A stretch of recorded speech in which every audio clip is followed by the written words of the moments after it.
శివామృతం channel సభ్యులకు నమస్కారం. హనుమంతుడు భక్త సులభుడు.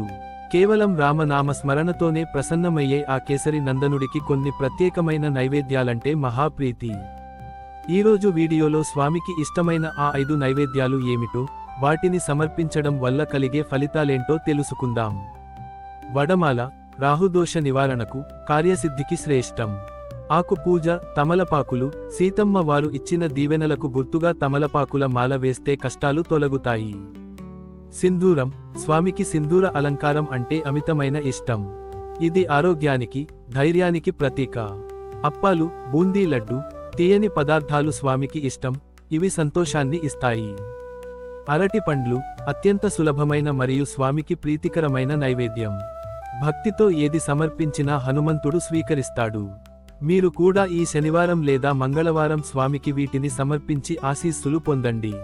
మరిన్ని భక్తి విశేషాల కోసం మా శివామృతం వాట్సాప్ ఛానల్లో చేరండి. మీకు శని ప్రభావం వల్ల పనులు ఆగిపోతున్నాయా? మానసిక ఒత్తిడి ఎక్కువగా ఉందా? శని దేవుడినే శాసించగల శక్తి ఒక్క హనుమంతుడికే ఉంది. శని దోషాల నుండి విముక్తి పొందడానికి ఆంజనేయ స్వామిని ఎలా పూజించాలో ఈ వీడియోలో వివరంగా చూద్దాం. శనివారం నియమాలు: ఉదయాన్నే తలస్నానం చేసి హనుమాన్ చాలీసా పఠించడం. తైలాభిషేకం స్వామికి నువ్వుల నూనెతో అభిషేకం చేయడం వెనుక ఉన్న పురాణ గాథ, శని దేవుడికి ఇచ్చిన మాట. నల్ల నువ్వులు ఒక నల్లటి వస్త్రంలో నువ్వులు కట్టి స్వామి పాదాల దగ్గర ఉంచడం. రామనామ మహిమ రాముడి పేరు రాసిన కాగితాలతో మాల వేయడం. నమ్మకంతో వేడుకుంటే హనుమంతుడు అభయమిస్తాడు. ఈ వీడియో మీకు నచ్చితే లైక్ చేసి నలుగురికి షేర్ చేయండి. మీ అభిప్రాయాన్ని కామెంట్ సెక్షన్లో తెలియజేయండి.